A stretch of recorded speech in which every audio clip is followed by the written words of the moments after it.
এই দুনিয়াতে আর কাহাকেও থাকতে দিবেন না। ভাই বলি বন্ধুরে বলি কেউ তো আপন না। ভাবিয়া চিন্তা করিয়া দেখিলাম মাওলা, ওই অন্ধকার কবরে আপনি ছাড়া কেহ আপন হবে না।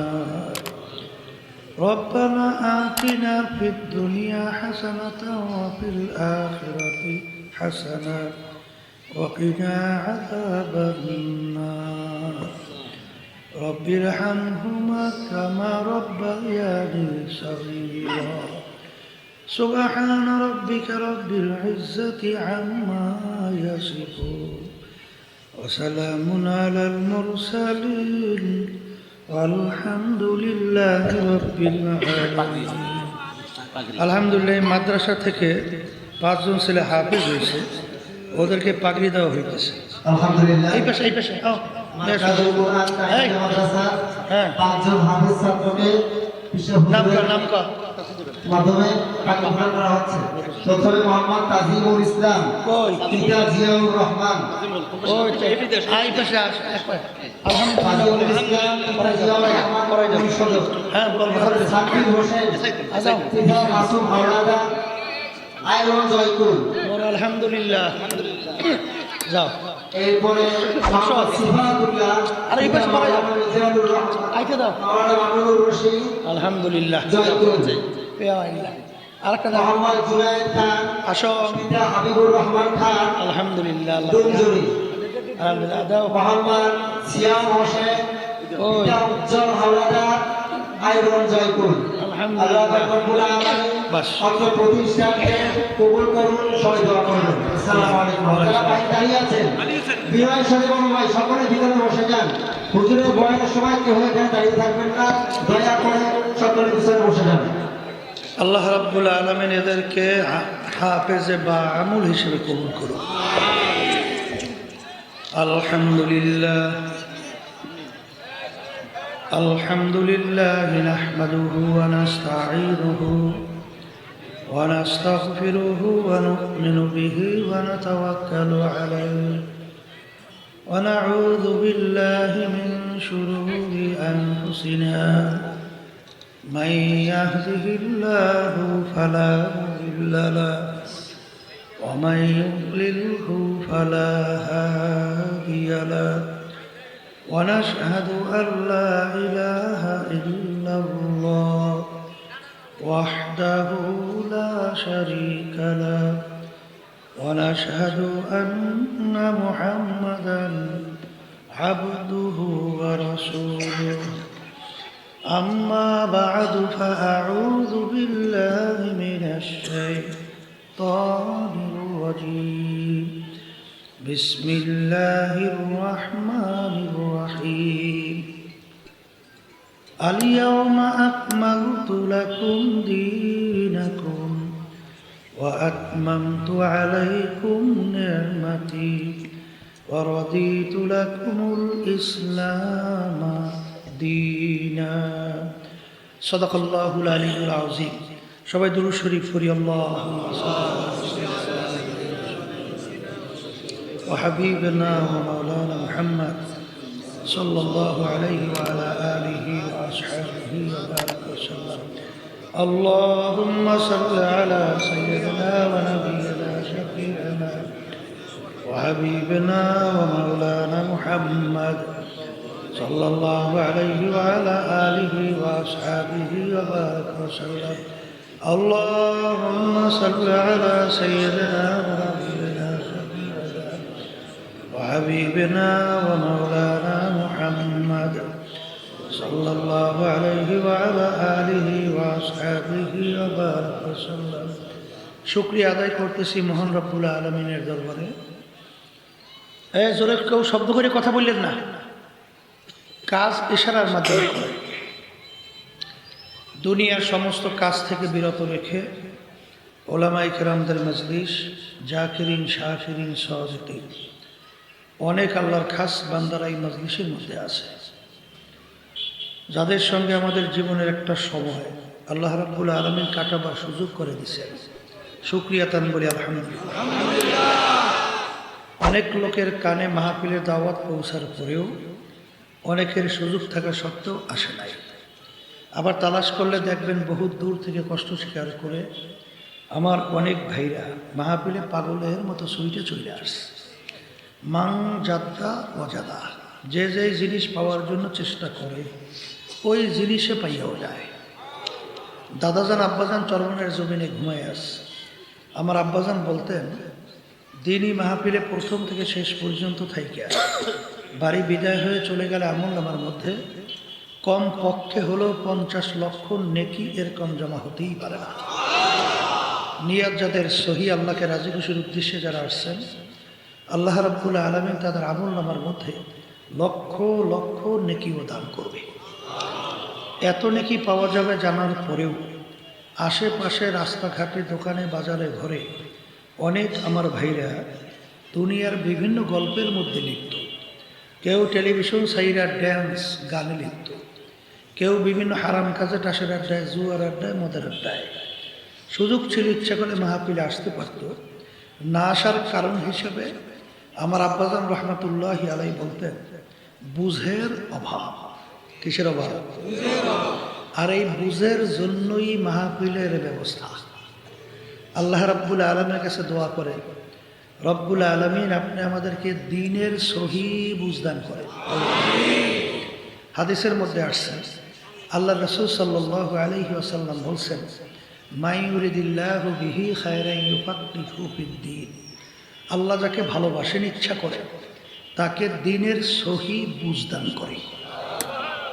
পাশে একটা কথা মনে রাখা লাগবে, হেদায়েত কিন্তু কোনো পীরের হাতে নাই, কোনো দলের নেতাদের হাতেও নাই। হেদায়েত কোনো ওস্তাদ বা বাপ মা এদের হাতেও নাই। হেদায়েত কার হাতে? আল্লাহ। অনেকে মনে করে পীরের কাছে মুরিদ হয়েছি, বাবার দরবার আসা যাওয়া করি, যথেষ্ট। পীর বা বাবা আমাকে নাজাত করে জান্নাতের ব্যবস্থা করবে। সবাই বলে নাউজুবিল্লাহ। পীর তো ভালো কথা, পীরে বাবারও ক্ষমতা নাই কাউকে নাজাত করে জান্নাতের ব্যবস্থা করা। কথা ঠিক কিনা? যদি পারতই, আল্লাহ রাসূল সাল্লাল্লাহু আলাইহি ওয়াসাল্লামের চেয়ে বড় পীর, অলি, গাউস, কুতুব দুনিয়া থেকে আসছিল? আসবে কোনোদিন? আল্লাহ রাসূল সাল্লাল্লাহু আলাইহি ওয়াসাল্লাম তার কলিজার টুকরা সন্তান ফাতেমা রাদিয়াল্লাহু তাআলা আনহা তাকে ইঙ্গিত করে বলছিলেন, ইয়া ফাতেমা তুনকিজি নাফসাকি মিনান নার। ফাতেমা, দুনিয়ায় থাকা অবস্থায় নিজে আমল করো, জাহান্নামের আগুন থেকে বাঁচো, এরপরে অন্ধকার কবরে যাই আসো। ফাতেমা যদি কবরে এই পরিচয় দেয়, আমি আখিরি জামানার নবীর মেয়ে, আল্লাহ রাসূল সাল্লাল্লাহু আলাইহি ওয়াসাল্লাম বলে, ফাতেমা এই পরিচয় কবরে কোনো কাজ হবে না। তা আল্লাহ রাসূল সাল্লাল্লাহু আলাইহি ওয়াসাল্লাম যদি তার মেয়ের ব্যাপারে কবরে নাজাতের কোনো গ্যারান্টি দিতে না পারে, এমন কোন পীর, এমন কোন বাবা, এমন কোন দল, এমন কোন দলের নেতা নেত্রী, এমন কোন ওস্তাদ বা ওস্তাদদের ওস্তাদ আপনাকে আমাকে নাজাত করে জান্নাতের ব্যবস্থা করতে পারবে? আর একটু আসতে বলেন, পারবে? বলতে পারে যে পীরের কাজ কি? বলে পীর একটা ফার্সি শব্দ, বলে আরবিতে বলে মোরশেদ। আরবি শব্দ কি বলে? আর বাংলা অর্থ পথ প্রদর্শক। বাংলা অর্থ কি? আপনি চিটাগাংয়ের রাস্তা চেনেন না, যে আপনাকে রাস্তা দেখাবে সেই হইল পীর। কথা ঠিক? এখন কথা হলো, পীরের কাজ হলো রাস্তা দেখানো। আরে আমরা লাইটটা সোয়ের মধ্যে ঝামেলা করতে আসতে, পীরের কাজ হলো পথ দেখানো। বলেন কি কাজ? এখন পীর বা মুরব্বী, সে যে পথ দেখাবে, নিজের মন করা কোনো পথ দেখাতে পারবে? এ না পারার কারণ কি তাও আমাদের জানতে হবে। কারণ নবীকে শেষ না আবার আসবে, আসতে বলেন, শেষ না আবার আসবে। তা আল্লাহ রাসূল সাল্লাল্লাহু আলাইহি ওয়াসাল্লাম বলে গেছেন, তারাকতু ফীকুম আমরাইন লাম তাদিল্লু মা তামাসসাকতুম বিহিমা কিতাবাল্লাহ ওয়া সুন্নাত রাসূল। আল্লাহ রাসূল সাল্লাল্লাহু আলাইহি ওয়াসাল্লাম বলে গেছেন, হে আমার উপস্থিত সাহাবায়ে কেরাম, কিয়ামত পর্যন্ত উম্মতেরা, এই আমি তোমাদের কাছে দুইটা জিনিস রেখে গেলাম, বলেন কয়টা? যদি এই দুইটা জিনিস তোমরা মজবুত করে ধরতে পারো, তোমরা ধ্বংস হবে না, জাহান্নামে যাবে না। কয়টা? বলেন। একটা কোরআনুল কারীম, আল্লাহর কিতাব, বলেন। আর একটা হলো আল্লাহর হাবিব সাল্লাল্লাহু আলাইহি ওয়াসাল্লাম ও সাহাবায়ে কেরামের সুন্নাহ। শব্দটা কি? এই দুইটা তোমাদের কাছে রেখে গেলাম, যদি মজবুত করে ধরতে পারো ধ্বংস হবে না, জাহান্নামে যাবে না।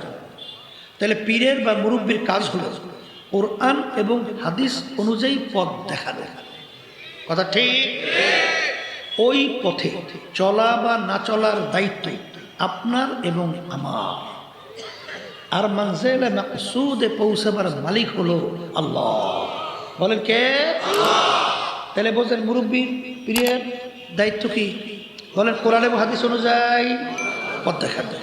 ওই পথে চলা বা না চলার দায়িত্ব কি? পীরের না আমাদের? আর উদ্দেশ্যে পৌঁছাইবে কে? কথা ঠিক আছে তো? এখন আমার ভাইদেরকে বলবো, পর্দা আলে মা বোনরা যারা শুনতেছে শোনেন। এই আল্লাহর বান্দারা, বাংলাদেশের ভিতরে শতকরা প্রায় 92 জনের মতো মুসলমান বসবাস করে, ঠিক কিনা? বাংলাদেশের রাজধানী ঢাকাকে বলা হয় মসজিদের নগরী, ঠিক না বেঠিক? আচ্ছা, এই দেশের ভিতরে আজানের শব্দে বাচ্চাদের ঘুম ভেঙে যায় না? আবার আজানের শব্দে বাচ্চারা মায়ের কোলে ঘরে যায়, কথা ঠিক? এই দেশের মধ্যে ইসলামের ব্যাপারে একটা মহল, একটা শ্রেণী এমন ভাবে বিষোদ্গার, মিথ্যা অপপ্রচার চালিয়ে মুসলমান সন্তান পর্যন্ত ইসলামের কথা শুনলে ভয় পায়। নাউজুবিল্লাহ বলেন না? ওই গ্রামে একটা প্রবাদ বাক্য আছে, কেউ চুন খাইয়ে মুখ পুড়িয়ে গেছে। চুন কি সাদা না কালা? এখন দধি নিয়ে আসছে, দধির রং কি? এখনো তো দধি আর চুন ঠিক পায় না। ও দধি দেখে এখন ভয় পেয়ে আসছে, মনে করছে এই মুখ পড়ছে আবার ওই সাদা। কিন্তু দধির ক্রিয়া কি মুখ পোড়া না? একটা তোমার জন্য একটা ভালো খাদ্য, ঠিক না? তাইলে এখন ইসলাম শব্দের অর্থ শান্তি। ইসলাম শব্দের অর্থ কি? এখানে অশান্তি আসছে কোথা থেকে? এইটা সম্পূর্ণ একটা মিথ্যা প্রচারণা, রটনা, অযৌক্তিক নীল নকশা অনুযায়ী মুসলমান সন্তানদের ভিতরে ভয় ঢুকে গেছে। ইসলাম আল্লাহ পাঠাইছে শান্তির জন্য না? এই অনেকে মনে করে হুজুর ইসলামের নিয়ম নীতি এত কঠিন, হুজুর চুরি করলে হাত কেটে দাও, চুরি করলে হাত, এটা একটা ইসলামের নিয়ম। এইটা শুনলে বাংলাদেশের তো এমপি মন্ত্রী ফেরাই সবই হাত কাটা আসতে করে, কথা ঠিক না বা ঠিক? কিন্তু ইসলাম যে কি নির্দেশ দেয় এটা আমাদের জানা লাগবে। চোর দুই প্রকার, কয় প্রকার বলেন? একটা হলো অভাবী চোর, আর একটা হলো স্বভাবী চোর। এই অভাবী চোর কাকে বলে? কোনো খাদ্য নাই, না খাইয়ে মরণাপন্ন, নিরুপায় হইয়া চুরি করছে, এইটার নাম কি? চোর। আর স্বভাবী চোর বলা হয় কোনো জিনিসের অভাব নাই এরপরে চুরি করছে, এইটা কোন চোর? ইসলাম বলছে অভাবী চোরের হাত কাটার নির্দেশ ইসলামের মধ্যে নাই, কিন্তু ইসলাম বলছে স্বভাবী চোর, যার থাকার পরেও চুরি করবার হাত কেটে দাও। আচ্ছা বলেন তো, এইরকম যদি একটা চোরের স্বভাবই হাত কাটা হয়, বাংলাদেশ চোর মুক্ত, কথা বলছেন? বাংলাদেশে চোরে চোরে ভরিয়ে গেছে, আসতে কয় কি বলে নাই? টিআইবি একটা সংস্থা 100 এমপি মন্ত্রীদের নিয়ে একটা তদন্ত করছে, 100 এমপি মন্ত্রী, তার ভিতরে তারা ফল প্রকাশ করছে। 100 এমপি মন্ত্রীদের মধ্যে তারা পাইছে তদন্ত করার পরে 97 জনের মতো চোর, দুর্নীতিগ্রস্ত। এখন অনেকে বলতে পারে হুজুর 3 জন তো ভালো আছে, 3 জনও বলে চোর, একটু কম চোর। 100-র মধ্যে 100 জনই চোর, কথা ঠিক না? ঠিক। আচ্ছা আচ্ছা, আমাদের বাংলাদেশের জনগণ কত কষ্ট করে টাকা উপার্জন করে, এই টাকা ভ্যাট ট্যাক্সের মাধ্যমে সরকারি ফান্ডে জমা হয় না? ওরা ক্ষমতার চেয়ারে বসে আসে, এই টাকা টুন কইরা বিদেশে, কানাডা, বিভিন্ন জায়গায় বেগম পাড়া তৈরি করে, কি কথা ঠিকই না? এই 53 বছর স্বাধীনতায় এদের পরিচালনায় এই দেশটা একবার দুইবার নয়, এত সুন্দর একটা দেশ বাংলাদেশ। আপনারা বিদেশে গেলে দেখবেন এত সুন্দর পরিবেশের দেশ খুব কম আছে। কথা ঠিক না? এদের পরিচালনায় এই দেশটা তাম দুনিয়ার মধ্যে একবার দুইবার নয় 5 বার চোরের দিক থেকে ফার্স্ট হয়েছে। এটা আমাদের খুব গৌরব না? আমরা বারবার ফার্স্ট, ঠিক না? আল্লাহর বান্দারা, আমরা যদি কেউ বিদেশে বাংলাদেশের মানুষ যাই আর যদি আমাদেরকে জিজ্ঞেস করে কোন দেশের লোক, যদি বলি বাংলাদেশ, বলবো সোরা দেশের লোক আসছো কি? কথা ভুল বলছি না ঠিক বলছি? কিছুদিন আগে প্রেসিডেন্ট আব্দুল হামিদ সাহেব আসল, তাদের আহ্বানে আমিও গেছিলাম সংলাপের জন্য। তাই প্রেসিডেন্টের পাশে আমি বসা। এখন আমাদের এক দায়িত্বশীল বলতেছে, প্রেসিডেন্ট সাহেব আপনার একটা কথা বিভিন্ন জায়গায় আমরা বলি উদ্ধৃতি দিয়া। কি কথা? বলে আপনি বলছিলেন যে বাংলাদেশে প্রতি বছর যে চুরি হয় বা দুর্নীতি হয় টাকা, এই টাকা দিয়ে চুরির টাকা দিয়া পদ্মা সেতুর মতো একটা পদ্মা সেতু প্রতি বছর তৈরি করা যায়। তখন সে বলছিল যে আমি তো একটা বলি, আমি বলছি 2টা। কি কথা ঠিক কিনা? আমার বাজানদেরকে বলবো, শোনেন, এই ইসলামের নিয়ম নীতি কি? যারা নাকি সংখ্যা লঘু থাকবে, বিজাতি হিন্দু সহ অন্যান্য ধর্মাবলম্বী, এদের দিকে চোখ বড় করে রাঙ্গাইয়া তাকানো নিষেধ। কথা হয় না? তাদের জানমাল ইজ্জতের নিরাপত্তা ইসলাম বলছে, তোমাদের জানমাল নিরাপত্তার গুরুত্ব তোমাদের কাছে যতটুকু, ঠিক বিজাতিদের জানমাল এদের নিরাপত্তা তোমাদের কাছে ওইভাবেই গুরুত্ব। কথা ঠিক দেবে? ঠিক। ইসলাম অনেকে বলে হুজুর নারীদের স্বাধীনতা কোথায়? কথা ঠিক না? সেদিন এক সাংবাদিক আমাকে প্রশ্ন করছিল, আমি বলছিলাম শোনে, আপনারা খালি নারীর স্বাধীনতা বলতে কি বুঝাতে চান? উলঙ্গপনা, বেহায়াপনা, অশ্লীলতা এবং বাজারে পণ্য হিসেবে ব্যবহার করা, এইটি আপনার স্বাধীনতা বোঝে? ইসলাম সবচেয়ে বেশি স্বাধীনতা দিছে মেয়েদের, মহিলাদের। বলে তা কেমন? এই বাপ সন্তানকে ডাক দিছে, মাও সন্তানকে ডাক দিছে।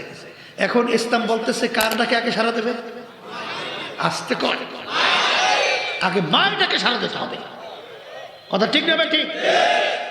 ইসলাম মহিলাদের যে স্বাধীনতা দিয়েছে, আপনারা দেখেন, এই ব্যক্তি ইন্তেকালের পরে ছেলে বাপের অংশ পায়, ঠিক না? না ঠিক না? ঠিক। কিন্তু মহিলারা স্বামীর অংশও পায়, বাপের অংশও পায়, আরও অংশ পায়। কি এই কথা ভুল নাকি? দেখেন কায়দাটা কি।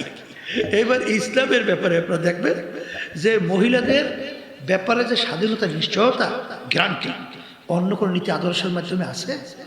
আছে? আছে। বরঞ্চ আপনি দেখবেন যে আল্লাহ রাসূল সাল্লাল্লাহু আলাইহি ওয়াসাল্লাম মহিলাদের ব্যাপারে কিভাবে ব্যবহার করতে বলছেন। এক শ্রেণী আমার বাজানরা আছে মহিলাদের সঙ্গে এত খারাপ ব্যবহার করে, আমি অনেক সময় বলি তোমার সে জালেম দ্বিতীয় দুনিয়াতে নাই। বলে তাকে একটা আমার মা, আমার বোন, তার বাপ মা ফালাইয়া স্বামীর ঘরে আসছে, তার বাপ মা সব ফালাইয়া তোমার চেহারার দিকে তাকাই থাকে। তুমি যদি তার সঙ্গে খারাপ ব্যবহার করতে থাকতো, তখন সে কার চেহারার দিকে তাকাই থাকে? ঠিক কিনা? স্বামী স্ত্রীর সম্পর্কের ব্যাপারে দেখেন হাদিসের ভিতরে কি বলছে। আল্লাহ রাসূল সাল্লাল্লাহু আলাইহি ওয়াসাল্লাম বলেন, কিয়ামতের ময়দানে আল্লাহ রাব্বুল আলামিন স্বামীকে জিজ্ঞাসা করতে, তোমার স্ত্রী কেমন ছিল? যদি ভালো সার্টিফিকেট দেয়, আর স্ত্রীকে যদি জিজ্ঞাসা করে তোমার স্বামী কেমন ছিল, যদি ভালো সার্টিফিকেট দেয়, তখন তার গুনার কোনো অভাব নাই। আল্লাহ রাব্বুল আলামিন বলবেন, এই তোদের এই গুনাহ আছে না? বলে মালিক আছে তো, যা তোদের মিলের কারণে সব মাপ যা বেহেশতে যা। কথা ঠিক যাবে? ঠিক। এই জন্য আমার ভাইদেরকে বলবো, পর্দা হলে মা বোনরা যারা শুনতেছে, যে এই কথাগুলো আমি বলতে চাইছিলাম যে আসলে ইসলাম আসছে দুনিয়াতে মানুষের শান্তি, সমস্ত মাখলুকাতের শান্তির দূত হিসেবে।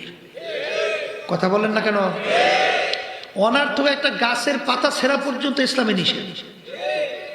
এক বিজাতি মুসলমানদেরকে টিটকারি মেরে বলতেছিল যে তোমার নবী বলে বিশ্ব নবী। আমি তো বলবো তোমার নবী সবচেয়ে একেবারে নিচু শ্রেণীর নবী।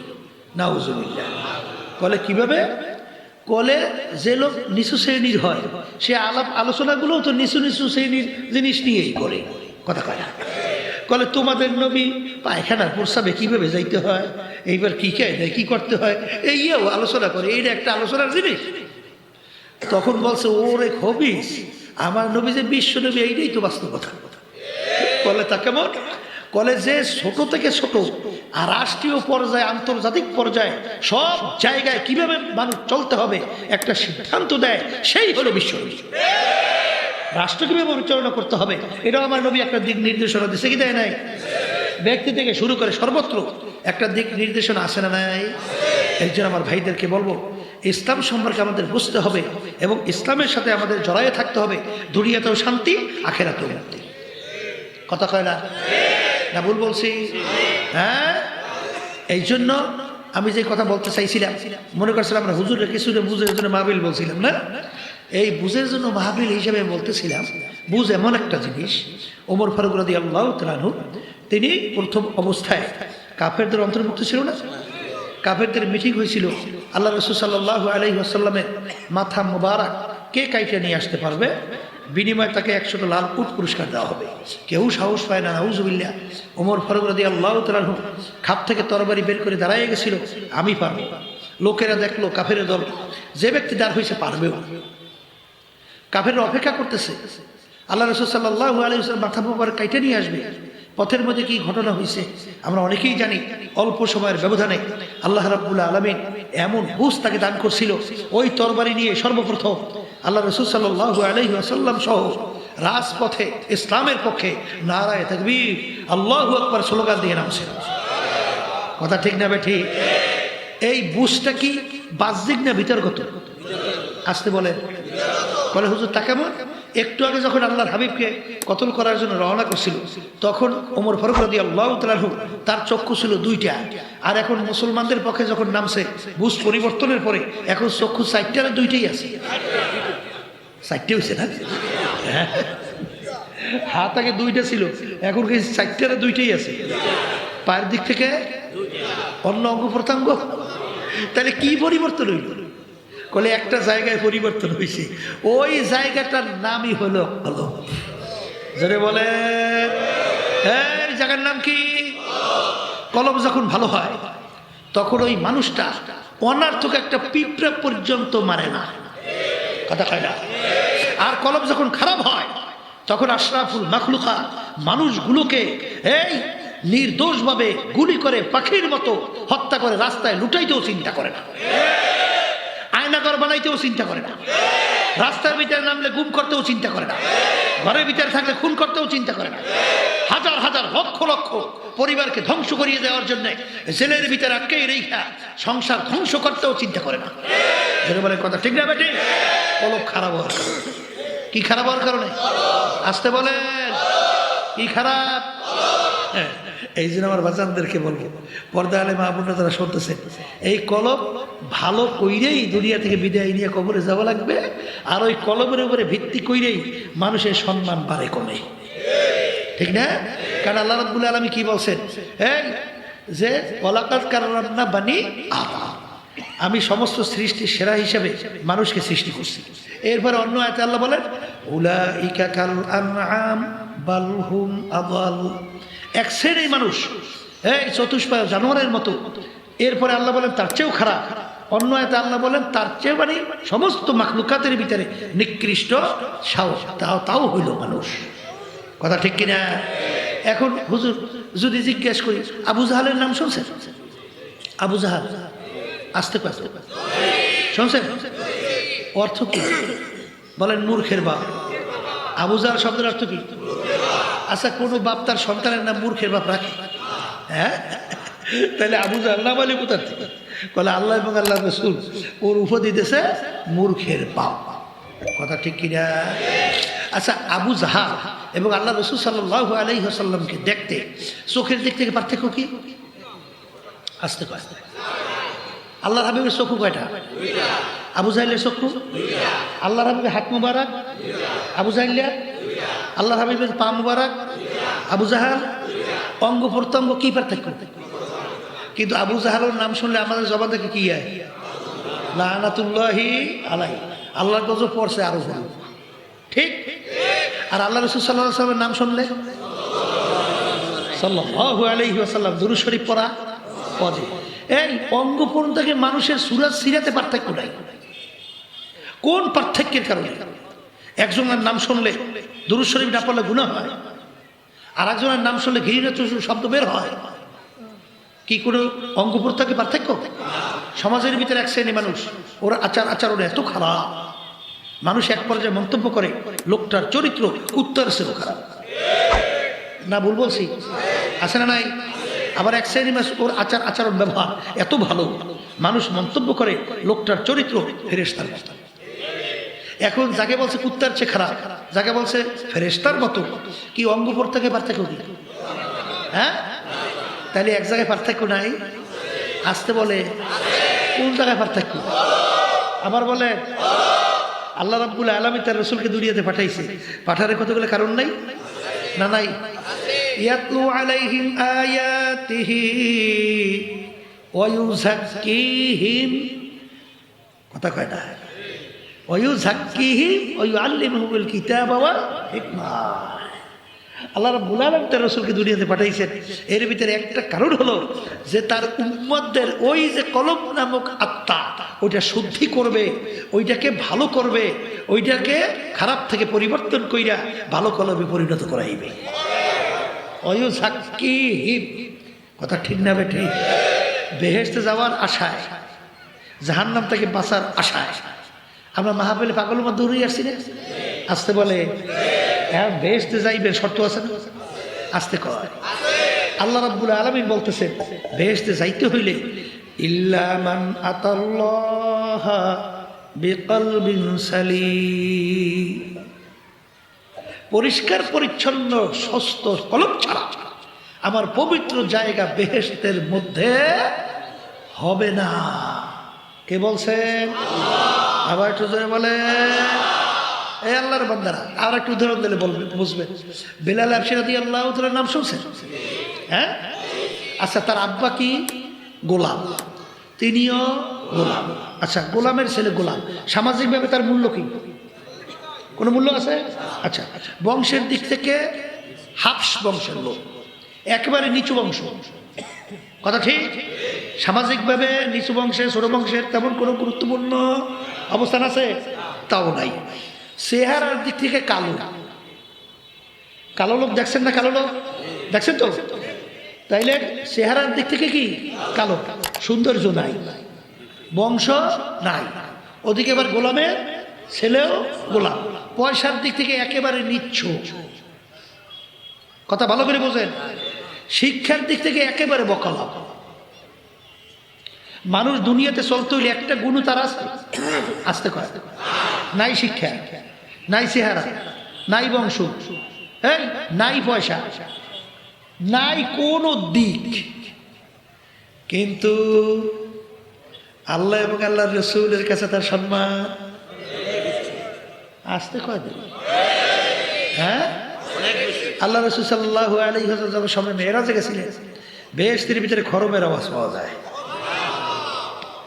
ভাই জিবরাইল, বেহেশতের ভিতরে কিসের খরমের আওয়াজ? আল্লাহ রাসূল সাল্লাল্লাহু আলাইহি ওয়াসাল্লাম, আপনার বেলালের খরমের আওয়াজ শোনা যায়। আল্লাহ রাসূল সাল্লাল্লাহু আলাইহি ওয়াসাল্লাম বেহেশতে ঢোকার আগে কেউ ঢুকতে পারবে? তা আল্লাহ রাসূল সাল্লাল্লাহু আলাইহি ওয়াসাল্লাম যেই বাহনের উপরে বসা থাকবে, সেই বাহনের যে রশিটা কার হাতে? বেলাল হাবশী রাদিয়াল্লাহু তাআলা। আল্লাহু আকবার। ওমর ফারুক রাদিয়াল্লাহু তাআলা অর্ধেক দুনিয়ার রাজত্ব করছিলেন, বাংলাদেশের মতো প্রায় 200 দেশের রাজা।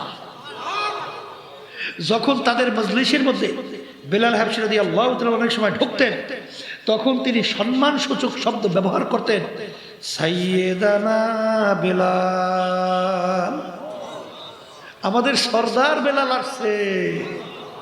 কে আসছে? এই রাহ গয়া রসমে আজা রুহে বেলালি না রাহি, এবার জবানটাও তোতলা, গুণ নাই, জবান কি আর সাধু আল্লাহর জায়গা সাধু আল্লাহ সব বলতে, জবান তোতলা নাই কিচ্ছু।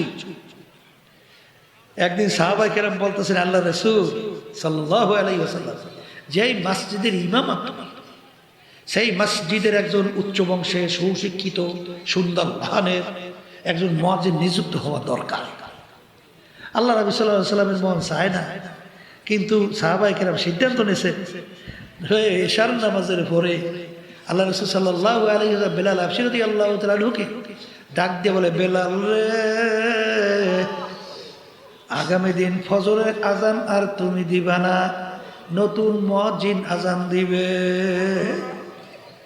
বেলাল হাবশী রাদিয়াল্লাহু তাআলা আনহু শোনার পরে দুই চোখ থেকে পানি টপ টপ কইয়া বাইয়া বাইয়া পড়ে, আর মালিকের দিকে ফিরে বলে, মালিক, গোলাম জাদা গোলাম তুমি আমাকে বানাইছো, মালিক বংশ নিচু তাও তুমি আমাকে বানাইছ, শিক্ষার দিক থেকে বকালাম তাও তুমি আমাকে বানাইলা, পয়সার দিক থেকে নিঃস্ব তাও তুমি আমাকে বানাইছো, চেহারা কালো তাও করলা তুমি, জবান তোতলা তাও দিলা তুমি, সব করলা তুমি, আর তোমার হাবিবের মসজিদের মুয়াজ্জিনের বরকত থেকে মাহরুম হইলাম আমি। এই ব্যথা আমি কেমনে সহ্য করব? বেলাল হাবশী রাদিয়াল্লাহু তাআলা আনহুর কান্দনে আমার মালিকের রহমতের দরিয়ায় জোশ মাইরা গেল। ফজরের সময় নতুন মুয়াজ্জিন আজান দেয়। আল্লাহ নবী সাল্লাল্লাহু আলাইহি ওয়াসাল্লাম সাহাবায়ে কেরামদেরকে নিয়ে মসজিদে বসা, অন্ধকার পরিষ্কার হবে, ফজরের নামাজ আদায় করবে। সময়ের পর সময় যায়, অন্ধকার পরিষ্কার হয় না। আল্লাহু আকবার। জিবরাইল আলাইহিস সালাম হাজির। আল্লাহর হাবিব জিজ্ঞাসা করে, ভাই জিবরাইল, অন্ধকার কেন পরিষ্কার হয় না? জিবরাইল আলাইহিস সালাম বলে, আল্লাহর রাসূল, আপনার মসজিদের ভিতরে আজকে কেন ফজরের আজান হয় না? ভাই জিবরাইল, তুমি কি বলো? অন্য অন্য দিন এসে তো আজকে আরো সুন্দরভাবে আজান হইল, তুমি কি বলো মসজিদে আজান হয় নাই? জিবরাইল আলাইহিস সালাম বলে, আল্লাহর রাসূল, প্রত্যেক দিন আপনার এই মসজিদের আজান আমার মালিকের আরশ থেকে শোনা যায়, কিন্তু আজকে আপনার মসজিদের মুয়াজ্জিনের আজান মালিকের আরশে পৌঁছে নাই। তাড়াতাড়ি বেলালকে নিয়ে এসে আজান দেওয়ান, নাহলে অন্ধকার পরিষ্কার হবে না। এ দুনিয়াদার পাগল আমার বাবারা, হে পর্দার আড়ালের মা বোনেরা, হে ক্ষমতা সম্পূর্ণ আমার বাবারা, হে বড় বড় অফিসার আমার বাবারা, হে ধনী আমার বাবারা, হে শিক্ষিত আমার বাবারা, হে বড় ধনী সম্পদের মালিক আমার বাবারা, একটু মাঝে মাঝে চক্ষু বন্ধ করো, তারপর দুনিয়ার থেকে মুরাকাবা কইরা বিদায় নেওয়ার চেষ্টা করো। ডাকাইতের দলের সরদার, ওর কত পাওয়ার, ওর দলীয় লোক যদি কোনো অন্যায় করে অনেক সময় গুলি কইরা পর্যন্ত মাইরা ফেলায়, কত ধরনের শাস্তি প্রয়োগ করে। ওর ক্ষমতা, ওর সর্দারগিরি কতক্ষণ পুলিশের হাতে অ্যারেস্ট হওয়ার আগ পর্যন্ত।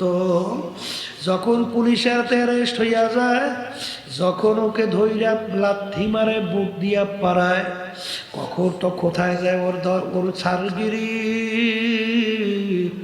কোথায় যায় ওর সর্দারগিরি। এ দুনিয়াদার বড় লোক আমার বাবারা, হে ক্ষমতা সম্পন্ন আমার বাবারা, হে বড় বড় পদের সম্মানিত আমার বাবারা, দুনিয়ার ভিতরে আমার মালিক তোমাকে আমাকে পাঠাইছে পরীক্ষার আমার মালিক তোমাকে আমাকে পাঠাইয়া আমার মালিক ঘোষণা করলেন, আমহিল হুম রুয়াইদা, আমি তোদেরকে ঢিল দিলাম পরীক্ষার হলে পরীক্ষা নেওয়ার জন্যে। তোদেরকে আমি স্বাধীনতা দান করলাম, কারণ ছাত্রছাত্রী পরীক্ষার হলের ভিতরে স্বাধীনতা পায় কি পায় না? 3 ঘন্টার জন্য ছাত্রছাত্রীর জন্য স্বাধীনতা দেওয়া হয়, আবার প্রশ্ন দেওয়া হয়, লেখার জন্য পত্রও দেওয়া হয়। 3 ঘন্টা যা মনে করে তা লাগবে, তাকে বাধা দেওয়ার কোনো আইন নাই। কেউ যদি নিরিবিলি সময় পাইয়া 3 ঘন্টা গল্প কাহিনী লেখা সময় শেষ করে, ফলাফল বের হইবে ফেল করছে ছাত্র। ঠিক বাজার দুনিয়ার মধ্যে আমার মালিক তোমাকে আমাকে পাঠাইয়া আমার মালিক ঘোষণা করলেন আমহিলহুম রুয়াইদা, তোদেরকে আমি স্বাধীনতা দান করলাম কেন? লিয়াবলুয়াকুম আইয়ুকুম আহসানু আমালা, পরীক্ষার হলে পরীক্ষা নেওয়ার জন্য কে আমার হুকুম অনুযায়ী চলো, কে আমার হুকুমের বিরুদ্ধাচরণ করো। এই পরীক্ষা নেওয়ার জন্য তোদেরকে আমি স্বাধীনতা দান করলাম, এবং স্বাধীনতা দান কইরা তোদেরকে আমি 2টা রাস্তা দেখাইয়া দিলাম, ফারিকুন ফিল জান্নাতি ওয়া ফারিকুন ফিস সাঈর, একটা ডানের রাস্তা আর একটা বামের রাস্তা। তুই যদি আমার হুকুম অনুযায়ী চলো, আমার হাবিবের তরিকা অনুযায়ী চলো, তোর জন্য এমন মেহমানখানা আমি বানাইলাম, যেই মেহমানখানার নাম হলো বেহেশত। আল্লাহ আপনি আমার জন্য আমাদের সবার জন্য কবুল করে নিয়ে।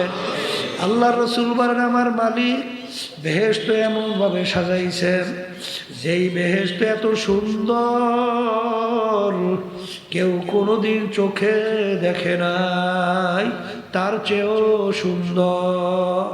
আল্লাহর হাবিব বলেন এমন সুন্দর কেউ কোনোদিন কানেও শোনে নাই, তার চেয়েও সুন্দর। এমন সুন্দর কেউ কোনোদিন পরিকল্পনা করতে পারে নাই, এরকম সুন্দর হতে পারে, তার চেয়েও সুন্দর। আল্লাহ আপনি আমার জন্য আমাদের সবার জন্য বেহেশত কবুল করে নিন। এরপরে আমার মালিক বলেন আর একটা রাস্তা তোদের জন্য আমি রাখলাম, বামের রাস্তা। তুই যদি দুনিয়ায় স্বাধীনতা পাইয়ে ওই রাস্তায় চলো, তোকে আমি বাধা দেব না। কারণ যদি তোকে আমি বাধা দেই, তাইলে তো আর স্বাধীনতা বলতে কিছু থাকবে না, পরীক্ষার হল থাকবে না। কিন্তু তুই ওই পথে চলতে চলতে এক পর্যায়ে তোর জন্য আমি যে শাস্তির জায়গা রাখলাম, ওই শাস্তির জায়গার নাম হলো জাহান্নাম। ওই জাহান্নাম এত কঠিন, এত ভয়াবহ, যা কেউ কোনোদিন দেখে নাই, কানেও শোনে নাই, তার চেয়েও ভয়াবহ। কেউ কোনোদিন কল্পনাও করতে পারে না এরকম আযাব হইতে পারে, তার চেয়েও ভয়াবহ। এ আল্লাহর বান্দারা, পর্দালে মা বোনেরা, মনে করছেন আমরা হুজুররা কিছু বুঝি না। বাজানলে তোমাদের আল্লাহর ফজলে মোটেও কিন্তু কম বুঝি না।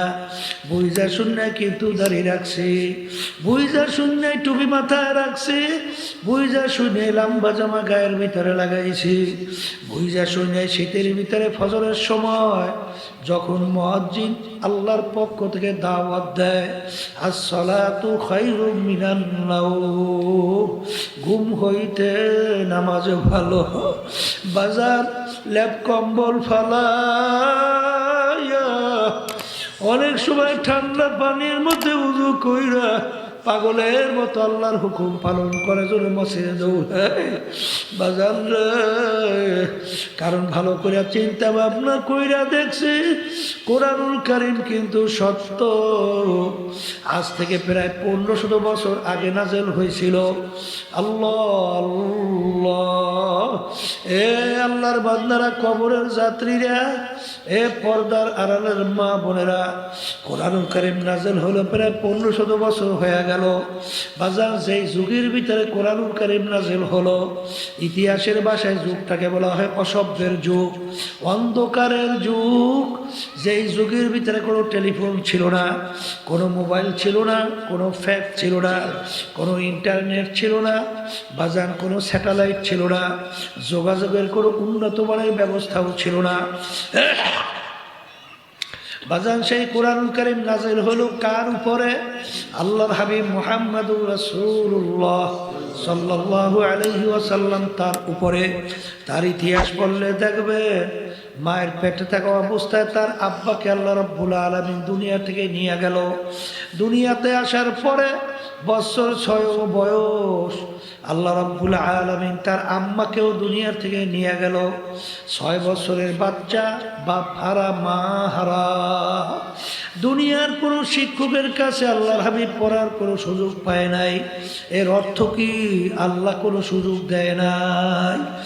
এ দুনিয়াদার পাগল আমার বাবারা, হে শিক্ষিত আমার বাবারা, হে ক্ষমতা সম্পন্ন আমার বাবারা, আল্লাহর রাসূল কিন্তু নিজের দস্তখত করতে জানতেন না, নিজের সাইনও করতে জানতেন না।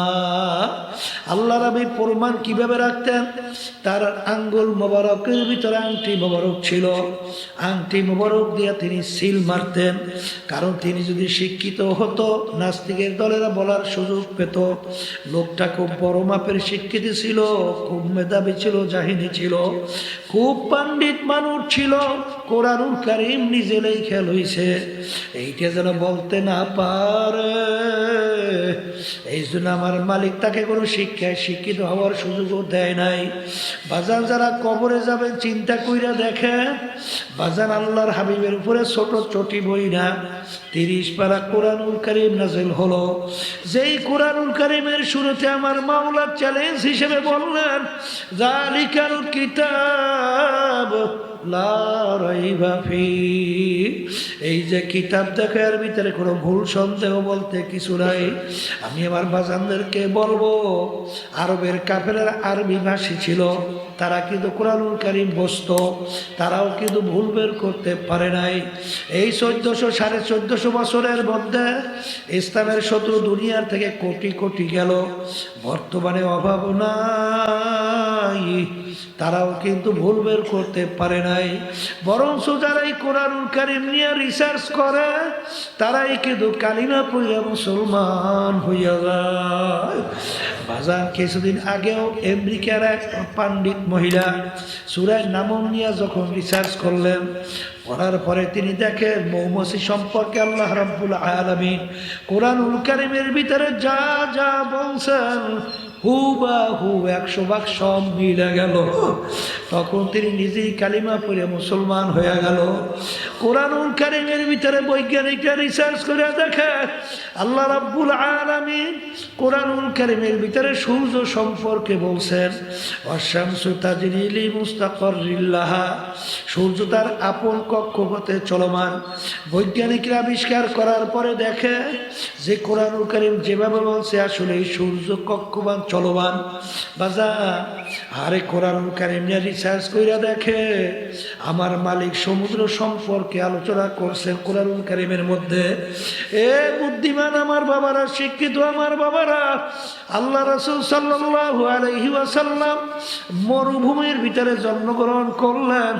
আশেপাশে কোনো পানি নাই, খাল নাই, কোনো সমুদ্র নাই, কিন্তু কোরআনুল কারীমের ভিতরে সমুদ্র সম্পর্কে আলোচনা আসছে না, আসে নাই। তাহলে আল্লাহ রাব্বুল আলামিন কোরআনুল কারীমের ভিতরে বলছেন, মারাজাল বাহরাইনি ইয়ালতাকিয়ান বাইনাহুমা বারযাখুল লা ইয়াবগিয়ান ফাবিআইয়ি আলা রাব্বিকুমা তুকাযিবান। বাজার আল্লাহ নবী কোনদিন সমুদ্র দেখেও নাই, কিন্তু কোরআনুল কারীমের মধ্যে সমুদ্র সম্পর্কে যে আলোচনা আসছে, বৈজ্ঞানিকরা যখন সমুদ্র নিয়ে রিসার্চ করলো, দেখে কোরআনুল কারীমের ভিতরে সমুদ্র সম্পর্কে যা বলছে পুরাপুরি হুবাহু 100 ভাগ সব মিলে গেল। এই জন্য আমার বাজানদেরকে বলবো, বাজান ওই কানাডার ওই ইউনিভার্সিটির প্রফেসর বাজান বাইবেলের উপরে পাণ্ডিত্য অর্জন করে, খ্রিস্টান ধর্মের লোক, তিনি খ্রিস্টানদের ধর্মযাজক ছিল, গণিত এবং বাজান যুক্তিবিদ্যার উপরে পাণ্ডিত্য অর্জন করছিল। ক্যারি মিরর যখন কোরআনুল কারীম নিয়ে রিসার্চ করল, তিনি দেখে যালিকাল কিতাব লা রাইবা ফীহ, এর ভিতরে কোনো ভুল সন্দেহ বলতে কিছু নাই। তিনি রিসার্চ তন্ন তন্ন খন্ন হন্ন হয়ে ঘোরার পরে তিনি নিজেই কালিমা পড়া কয়েক বছর আগে মুসলমান হয়ে গেল। বাজার কিছুদিন আগে আমেরিকার এক বড় বাজান খ্রিস্টানদের পাদরি তিনিও রিসার্চ করে কালিমা পড়ে মুসলমান হয়ে গেল। আমাদের পাশের রাষ্ট্র ভারত, শিবশক্তি মহারাজ বাজার কোটি কোটি হিন্দুদের দেবতা ছিল, ভগবান ছিল। তিনি বাজান কয়েকটা ভাষার উপরে ডক্টরেট ডিগ্রি, 12 ভাষার উপরে পাণ্ডিত্য অর্জন করছিল। তিনিও রিসার্চ করে কালিমা পড়ে মুসলমান হইয়া গেল। কারণ কি বাজান, দুনিয়ার জিন্দিগি কিন্তু একটাই। জোরে বলো, দুনিয়ার জিন্দিগি কয়টা? আরে আল্লাহর বান্দারা, কবরের যাত্রীরা, দুনিয়ার যে কোনো কাজে কেউ যদি 5 বারও ঠগ, আবার ওই কাজের ভিতরে চেষ্টা করলে জিতবার আশা আছে না নাই?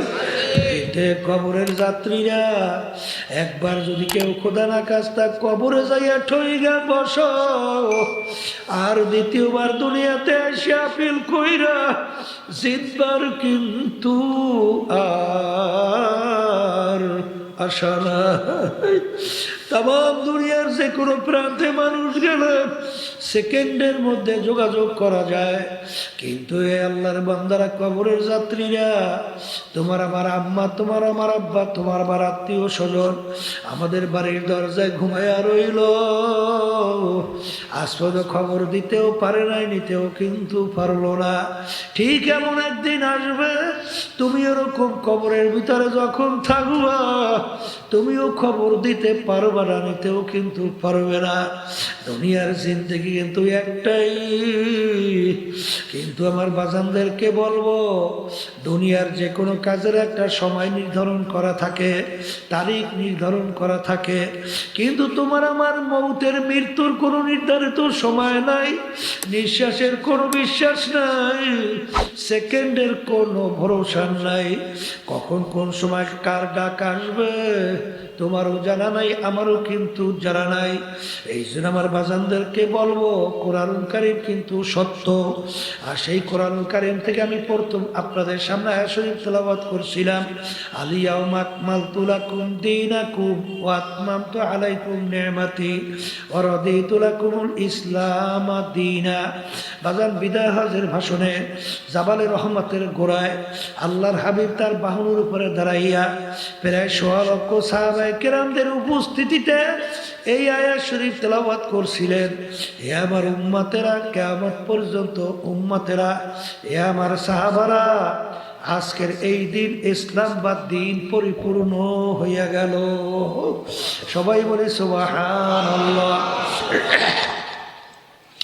দিন কিন্তু পরিপূর্ণ, ইসলাম কিন্তু পরিপূর্ণ। এখন আল্লাহ রাব্বুল আলামিন ওই সত্য কালামের ভিতরে আমাদেরকে বলেন, ইয়া আইয়ুহাল্লাযীনা আমানু, হে ঈমানদাররা, যারা আমাকে বিশ্বাস করো, যারা পরকালকে বিশ্বাস করো, উদখুলু ফিস সিলমি কাফা, এখন তোমরা দ্বীনের ভিতরে পুরাপুরি ভাবে ঢুইকা যাও। কিছু মানবা, কিছু মানবা না, দিনের ভিতরে পুরা কিন্তু ঢোকা হয় নাই। বাজান আল্লাহর হাবিবের মৌলিক 4টা কাজ ছিল, দাওয়াত, তালিম, তাজকিয়া নফস, জিহাদ। দাওয়াতও লাগবে, তালিমও লাগবে, তাজকিয়া নফসও লাগবে, জিহাদও লাগবে। জোরে বলেন কথা ঠিক কিনা? দেখছেন আমার বাবারা, শুধু দাওয়াতের মধ্যে তালিম, তাজকিয়া নফসের খবর নাই, জিহাদেরও কোনো খবর নাই। কেউ তালিমের ভিতরে, পড়াশোনার ভিতরে, শেখার মধ্যে, দাওয়াত এবং তাজকিয়া নফসের কোনো খবর নাই। এক শ্রেণীর খানখানিয়া শুধু তাজকিয়া নফসের মধ্যে আছে, দাওয়াত, তালিম, জিহাদের কোনো খবর নাই। এক শ্রেণী শুধু জিহাদ, 3.5 হাত বডির ভিতরে ইসলাম নাই। এই জন্য আমার বাজানদেরকে বলবো, দাওয়াতও লাগবে, তালিমও লাগবে, তাজকিয়া নফসও লাগবে, জিহাদও লাগবে। জোরে বলেন কথা ঠিক না বেঠে?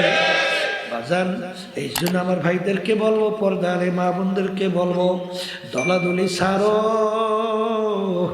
বাজান আমার আব্বাজান বলতেন, চরমনাইতে যারা আছেন, যদি যতক্ষণ পর্যন্ত আমি আপনাদেরকে কোরআন এবং হাদিস অনুযায়ী পথ দেখাবো, ততক্ষণ পর্যন্ত আপনারা আমার কথা শুনবেন। যখন কোরআন এবং হাদিসের বাইরে পথ দেখাবো, আমার থেকে আপনাদের সইরা যাওয়া অজীব হইয়া যাবে। এই জন্য আমার বাজানদেরকে বলবো, কবরে কোনো দলাদলি নাই। কেউ যদি কবরে যাইয়া পরিচয় দেয়, আমি চরমনাইয়ের মুরিদ, আমি অমুক জায়গার মুরিদ, আমি অমুক দলের লোক, এই পরিচয়ের কবরে কোনো কাজ হবে কারণ সবার জন্য প্রশ্ন তিনটা। এক নম্বর প্রশ্ন মান রব্বুকা, দ্বিতীয় নম্বর প্রশ্ন আমা দীনুকা, তিন নম্বর প্রশ্ন আমার নাবিয়ুকা। এখানে কোথায় কি প্রশ্নে পাইলে তুমি চরমনাইয়ের কিনা, তুমি সারসিনার কিনা, তুমি জৈনপুরের কিনা, তুমি রাজারবাগ দেওয়ানবাগ সুরেশ্বর মাইজভান্ডার কি, তুমি আওয়ামী লীগের, তুমি বিএনপি, তুমি জাতীয় পার্টির কিনা। বাজান তাইলে বোঝা গেল কবরে কিন্তু কোনো দলাদলি নাই।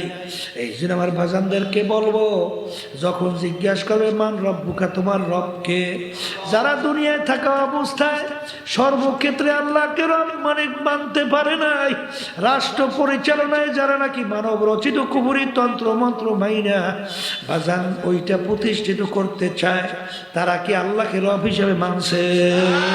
জোরে কও, জোরে কও। বাজান সে তো আর উত্তর ঠিক মতো দিতে পারবে না।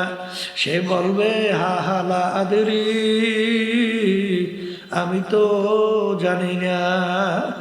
প্রথম নাম্বার প্রশ্নে ফেল করবে। দ্বিতীয় প্রশ্ন আমা দীনুকা, কোন ধর্মের নিয়ম অনুযায়ী চলছ। এক শ্রেণী মুসলমান আমার বাবারা রাষ্ট্র পরিচালনার ব্যাপারে ইসলাম ভালো লাগে না, তাদের কাছে ভালো লাগে মানব রচিত তন্ত্র মন্ত্র। কথা ঠিক না ঠিক? সে কি বলতে পারবে আমার দিন ইসলাম? পারবে, পারবে, পারবে। তিন নম্বর প্রশ্ন আমার নাবিয়ুকা, আল্লাহর হাবিবকে দেখাবেন, বলবেন মান হাদার রাজুল, বলো ব্যক্তিকে যে দুনিয়া স্বাধীনতা পাইয়া পরীক্ষার হলের মধ্যে আল্লাহর হাবিবকে যারা নেতা মানতে পারে নাই। বাজান কেউ আব্রাহাম লিঙ্কন, বাজান কেউ মাউসুদুর, কেউ কালমার্স, কেউ অমুক টমুক সমুক নেতাকে মানছে। বাজান তারা যে দর্শন নিয়ে আসছে সেই দর্শনের উপরে তাদেরকে নেতা মানে। বাজানদেরকে বলবো সে তো আর আল্লাহর রাসূলকে দেখে চিনতে পারবে না, সে বলবে ব্যক্তিকে আমি চিনি না।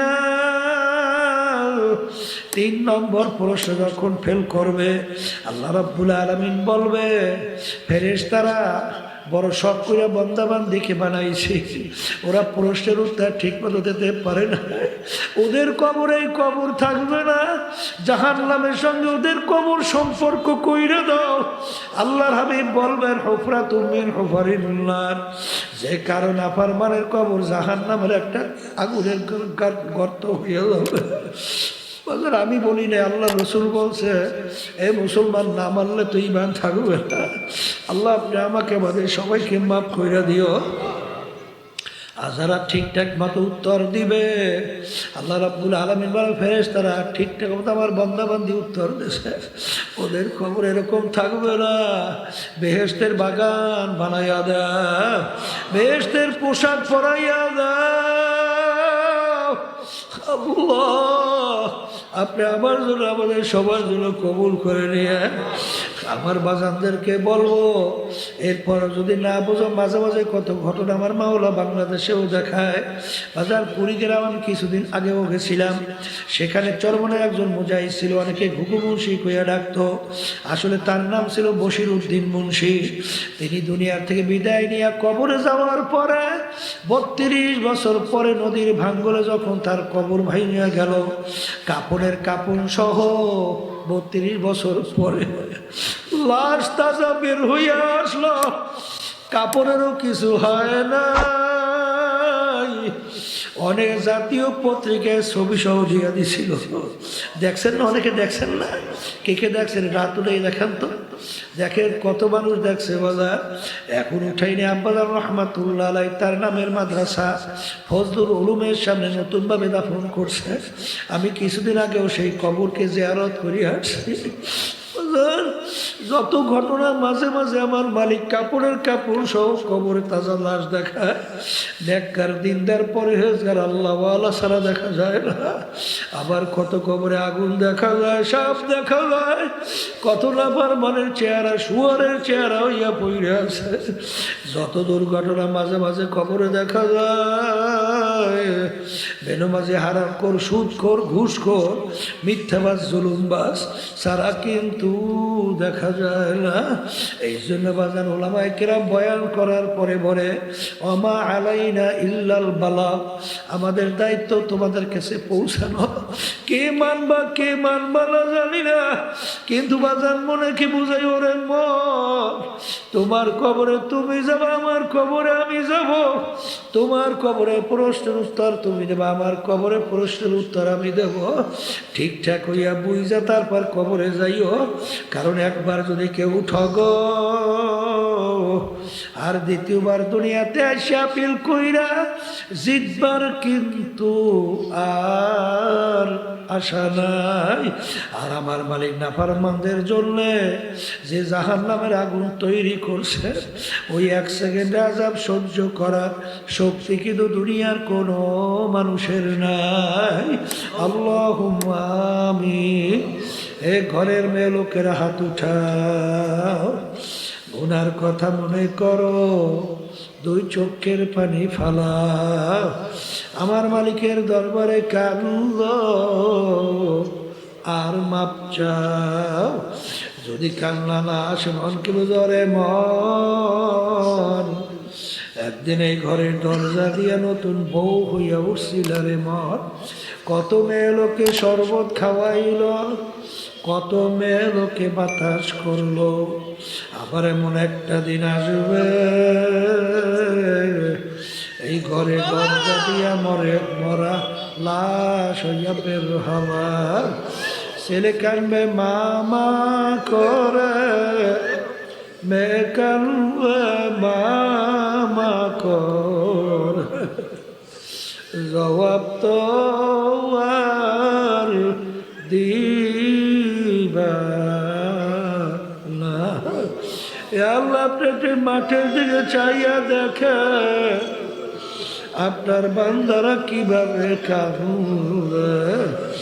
মালিক আমাদের ছেলেও মরে নাই, মেয়েও মরে নাই, গুনাহ করে বসে,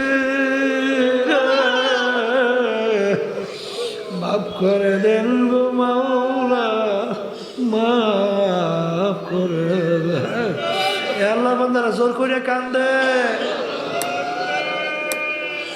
সন্তান মারা গেলে চোখে পানি আসে, সম্পদ নষ্ট হয়ে গেলে চোখের ভিতরে পানি আসে। তোমার আমার গুনার কারণে যে জাহান্নামের আগুন জ্বলছে, ওই জাহান্নামের আগুন চোখের পানি ছাড়া ঠান্ডা হবে না। আল্লাহ যাদের ছেলে মাহফিল হইল, চেষ্টা খানি সাহায্য করলো, আমরা যারা মাহফিলে উপস্থিত হয়ে গেলাম, আমাদের সবাই উপরে খাস মেহেরবানি নাযিল করেন আল্লাহ। আল্লাহ আমরা যারা হাত তুললাম জানি না এই উপস্থিতিতে কার আম্মা, কার আব্বা, কার আত্মীয় স্বজনের অন্ধকার কবরে শুয়ে আমাদের দিকে চাইয়া রয়েছে। আমরা দোয়া করলাম, দয়া মায়া করে তাদের কবরকে বেহেশতের বাগান বানায়া দেন। সুবহান রাব্বিকা রাব্বিল ইজ্জাতি আম্মা ইয়াসিফুন ওয়া সালামুন আলাল মুরসালিন ওয়ালহামদুলিল্লাহি রাব্বিল আলামিন। কেউ উঠেন না। ওয়ালাইকুম আসসালাম। একজন আর একজনকে